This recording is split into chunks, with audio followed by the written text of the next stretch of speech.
Temptation is a universal experience, a quiet but powerful force that everyone faces at some point. It manifests in different ways for different people. A late-night craving for something sweet, the urge to send that message you know you shouldn't, or even the pull toward a habit you thought you had left behind. These moments can feel overwhelming, as if something outside yourself has taken control. But what if those moments weren't signs of weakness? What if they were, in fact, invitations to awaken something deeper within you? Nietzsche, in his provocative philosophy, challenges us to rethink temptation. In the modern world, we are often taught to view temptation as something to be ashamed of or resisted at all costs. It's easy to feel like a failure when an urge rises, forcing us to question our strength and self-control. But Nietzsche believed something entirely different.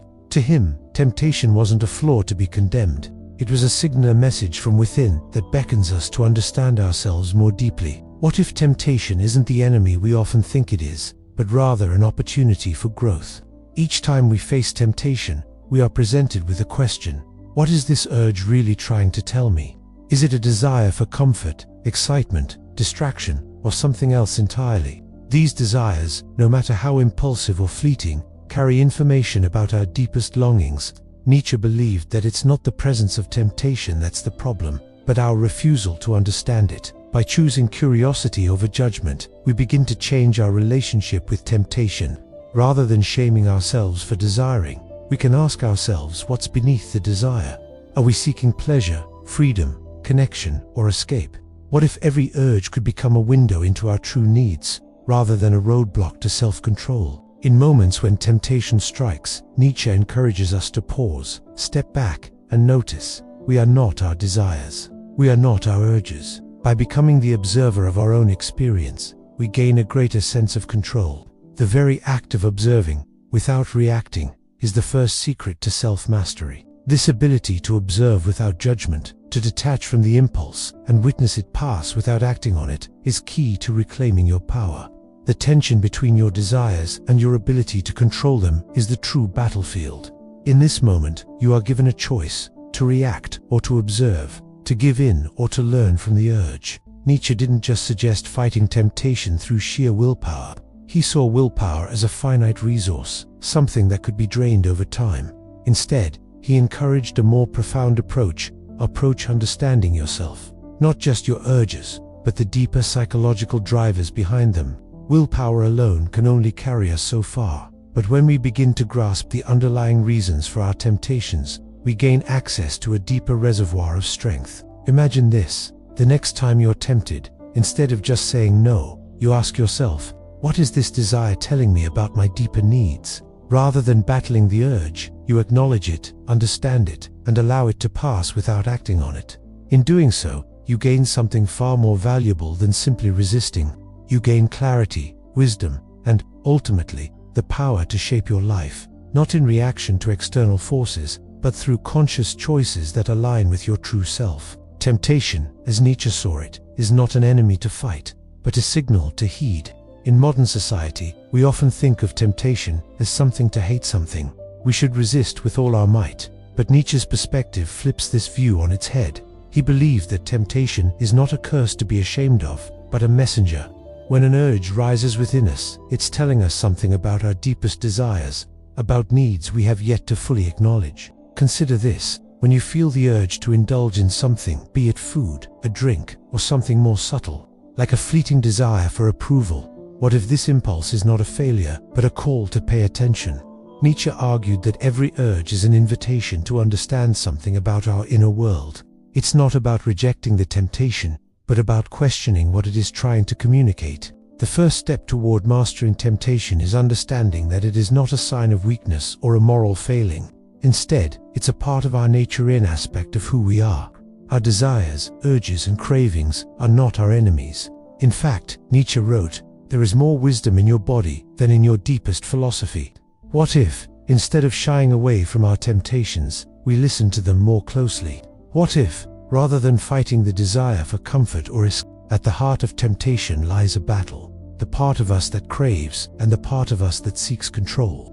Nietzsche recognized this internal conflict as the real challenge. It's easy to think of temptation as a simple matter of resisting something external, like a piece of chocolate or an unhealthy habit. but the deeper struggle is within ourselves. There is a part of us that desires, whether it's pleasure, comfort, or escape, and there is another part that wants control, discipline, and order. Most people approach this conflict with sheer willpower, trying to suppress their desires through force. This might work temporarily, but eventually, willpower wanes.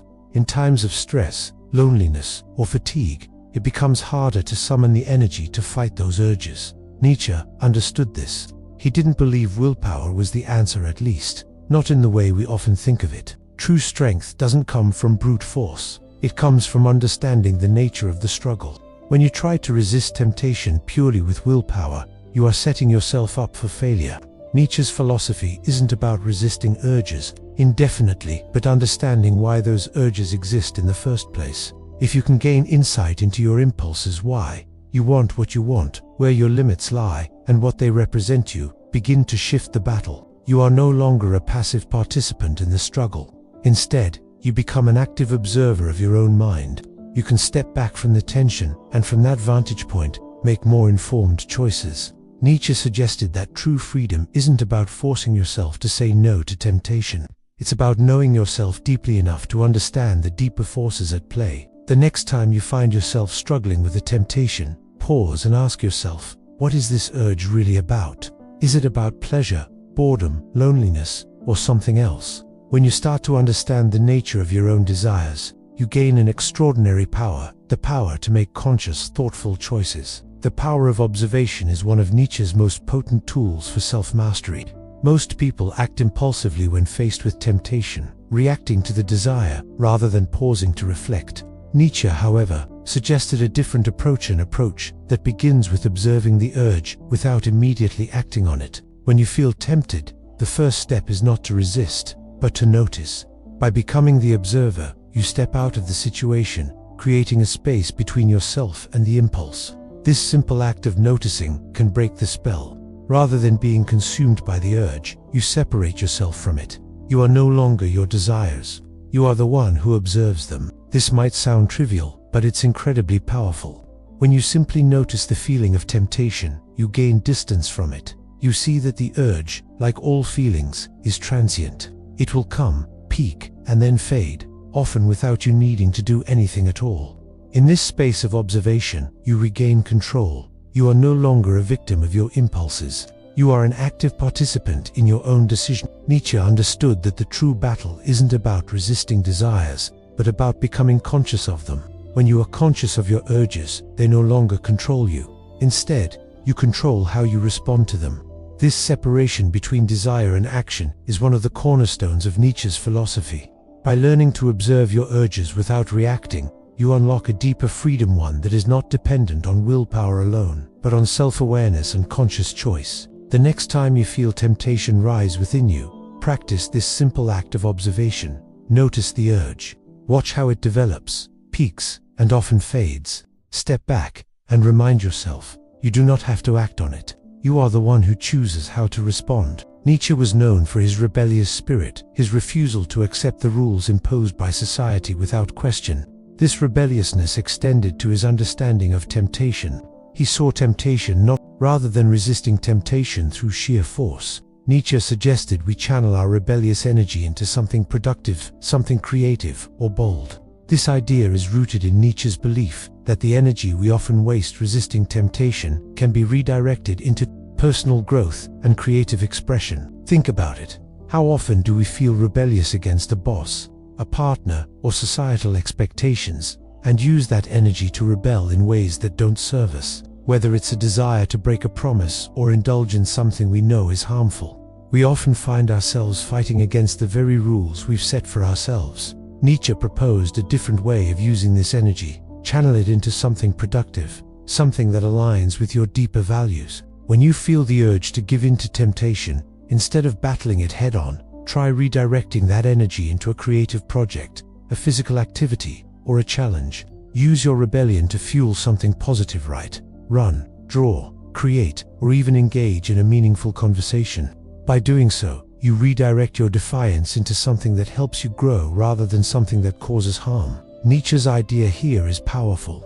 When you channel your rebellious energy into growth, you stop fighting against yourself. Instead, you use that energy to push yourself toward your higher potential. It's not about suppressing your desires, but transforming them into something that contributes to your development. Whether you're working on a creative project or engaging in a new physical challenge, this redirection allows you to grow while still honoring your impulses. The next time you feel tempted, ask yourself, can I redirect this energy into something that serves my growth? Instead of fighting against the desire, use it as fuel to propel yourself forward. One of Nietzsche's most profound ideas is the concept of the shadow, the hidden, often repressed parts of ourselves that we avoid confronting. Temptation, Nietzsche believed, is often a manifestation of our shadow. The things we secretly crave or desire, the habits we indulge in, are sometimes the very things we're ashamed to admit about ourselves. These desires are part of us, but they remain hidden in the dark corners of our psyche. To break free from the grip of temptation, we must face our shadow. This isn't just about resisting temptation, it's about understanding the deeper motivations that drive us. Often, the things we are most tempted by are the things we try to deny or avoid, whether it's a longing for validation, a desire for control, or a need to escape. These desires are part of our inner landscape. Nietzsche argued that self-mastery isn't about denying the shadow or pushing it away. Instead, it's about acknowledging it, understanding what it represents, and integrating it into our conscious lives. We must face our darker desires without judgment, learn what they really want, and find healthier ways to express them. This is not an easy task. It requires courage and honesty, but the payoff is immense. By confronting our shadow, we uncover hidden strengths and desires that we can harness for growth. Nietzsche famously wrote, "One must have chaos in oneself to give birth to a dancing star." The chaos within us, our desires, our flaws, our contradictions, is not something to fear. It is a source of untapped power. The next time you feel tempted, pause and ask yourself, what is this temptation really about? What part of my shadow is trying to get my attention? By facing these darker desires with compassion and understanding, you reclaim the power that once lay hidden in the shadows. When temptation strikes, our first instinct is often to act to give in to the urge and satisfy the craving immediately. But Nietzsche believed that self-mastery doesn't come from resisting temptation in the moment. Instead, it comes from the ability to delay action and create space between desire and action. The next time you feel an intense urge to give in, try this: wait. Nietzsche suggested delaying action for just a few minutes. Tell yourself, I'll wait 10 minutes and see how I feel. Often, one of the most important insights Nietzsche offered is that when we resist temptation, we are not simply fighting against a desire. We are also creating a void. A space is left open when we say no to something, and if that space isn't filled with something meaningful, temptation will quickly rush in to fill the gap. This is why willpower alone is not enough. Simply trying to resist temptation can be exhausting and ineffective if we don't replace the urge with something that aligns with our values and goals. Nietzsche believed that life is about creating, not just avoiding. If you want to make temptation less attractive, you must fill your life with things that matter, things that are fulfilling, meaningful, and deeply aligned with who you want to become. This doesn't mean simply replacing unhealthy habits with neutral ones, like mindlessly scrolling through social media. It means replacing temptation with something that nourishes your soul, whether it's a creative pursuit, meaningful work, or connection with others. The more you fill your life with these kinds of activities, the less space there is for quick fixes and shallow desires. Nietzsche's philosophy invites us to ask, what can I add to my life that makes temptation less appealing? It might be something as simple as a hobby that brings you joy, or a deeper connection with the people you care about. By adding meaning to your life, you make the temptations that once seemed irresistible less attractive. The next time you feel tempted, instead of fighting the urge, ask yourself, what can I do right now that will make my life feel more meaningful? By creating a life full of purpose, you'll find that temptation loses its hold over you. In the modern world, we often think of willpower as the key to resisting temptation. We believe that if we just try harder, grit our teeth, and summon enough willpower, we can overcome any urge. Nietzsche, however, saw willpower as a limited resource. He didn't view it as something that could be relied upon indefinitely. Willpower, like any muscle, gets fatigued. This is especially true when we are stressed, lonely, or overwhelmed.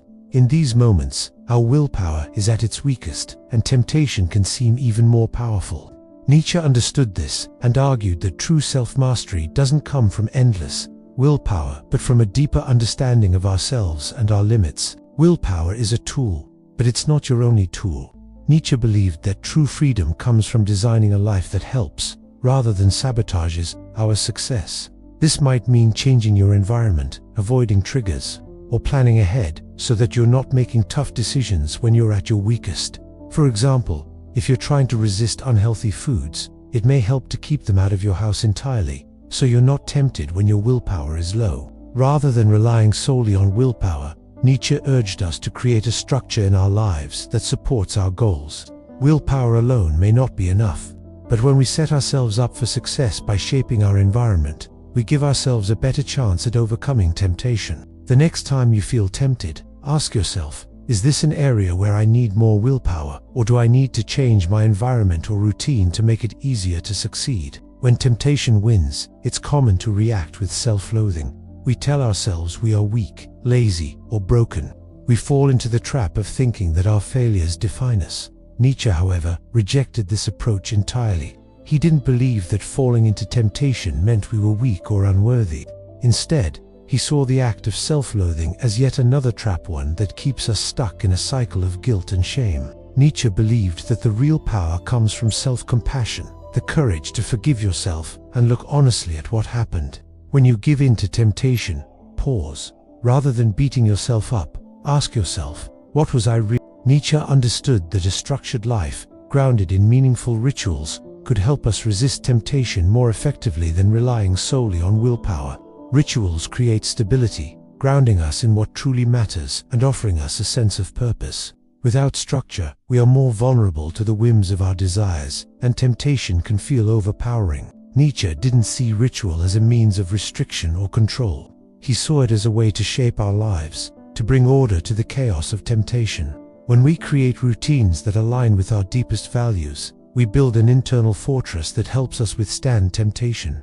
These rituals can be as simple as a morning walk, a time for reflection, or even a moment of deep breathing before making decisions. The power of rituals lies in their consistency. Nietzsche believed that when we commit to rituals that nourish us, we create a foundation for strength. These rituals don't just fill the space left by temptation, they create a space where temptation has less power to begin with. By filling our lives with meaning and purpose through ritual, we reduce the pull of fleeting desires. Instead of simply trying to resist, Nietzsche encouraged us to actively build a life that leaves less room for temptation to grow. Rituals are the tools that ground us and remind us of what matters. They help us stay connected to our values, so when temptation strikes, we have a solid foundation to return to. The next time you face temptation, ask yourself, what ritual can I turn to? What can I add to my daily routine that aligns with my values and brings me back to center? By creating meaningful rituals, you build a life where temptation has less room to take root. One of Nietzsche's key insights was that we don't live in a vacuum. Our environment plays a significant role in shaping our behavior. Willpower alone isn't enough to overcome temptation. Instead, Nietzsche believed we should shape our surroundings to support our goals and desires. When we leave temptation within reach, we make it harder for our better selves to win. Nietzsche was keenly aware of the power of our environment. Whether it's the food on our counter, the people we surround ourselves with, or the spaces we inhabit, these external factors influence our decisions more than we often realize. If you're trying to resist unhealthy habits, for example, leaving temptations within arm's reach makes it far more difficult to stay disciplined. Rather than relying solely on willpower, Nietzsche encouraged us to take proactive steps in shaping our surroundings. If you want to resist certain temptations, change your environment to make it easier to succeed. For example, if you're trying to eat healthier, keep junk food out of the house. If you're trying to avoid distractions, create a workspace that fosters focus. Our environment is a reflection of our choices, and by making small adjustments, we can create a space that supports our long-term goals. This could mean removing triggers, adding reminders of what matters, or surrounding ourselves with people who encourage us to stay on track. The next time you face temptation, ask yourself, how can I shape my environment to make it easier for me to succeed? By taking control of your surroundings, you can create a space that supports your highest aspirations. Nietzsche believed that struggle is not something we should face alone. The idea of isolation, particularly when dealing with temptation, is a dangerous one. Temptation thrives in solitude, feeding off our feelings of loneliness and self-doubt. That's why community, Nietzsche argued, is essential to self-mastery. It's not just a source of comfort, it's a wellspring of real strength. When we struggle with temptation, we often feel like we're the only ones dealing with it.